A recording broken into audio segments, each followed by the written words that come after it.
Meu grande ídolo do futebol é o Robinho, né? Desde pequeno sempre fui apaixonado, sempre quis ser igual ao meu ídolo. E meu herói, né, em quadrinhos é o Batman, mas na vida é meu pai. A caminho do jogo? Funk. Funk não pode faltar. Ah, não tem, depende da música do momento. Mas, na moral, meu parceiro Thiaguinho nunca falta.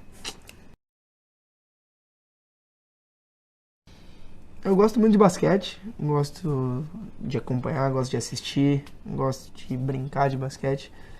Eu sou fã da maioria dos jogadores, então eu gosto de acompanhar tudo quanto é esporte, né? Eu não sou um cara que é difícil até falar, até engraçado, eu não gosto de ver muito futebol, né? Então sempre quando eu tô em casa eu gosto de ver outros esportes, principalmente o basquete, né? Algo que eu acompanho até mais.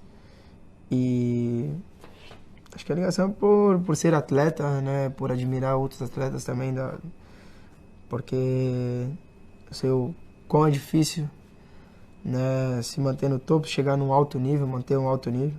Então eu gosto de acompanhar. Fim de temporada perfeito? Ah, ganhar tudo, Campeonato Francês, Champions League, Copa América. Acho que isso seria perfeito. O MP? Ele é um cara tranquilo, alegre, feliz, brincalhão, né? É um cara que é um menino ainda, vai ter muita experiência para ganhar.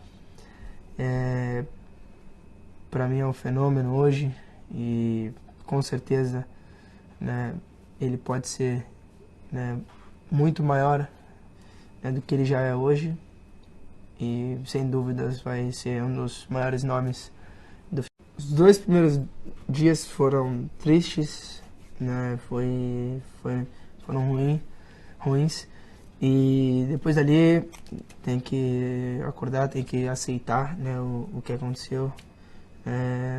Deus sabe o que faz. Infelizmente machuquei, algo que eu não queria, óbvio, mas se estou nessa situação é porque eu tenho que, de alguma maneira, né, parar e pensar. E é bom que você recupera, que você, né, pense mais sobre tudo que você pode fazer, ou no que você pode melhorar.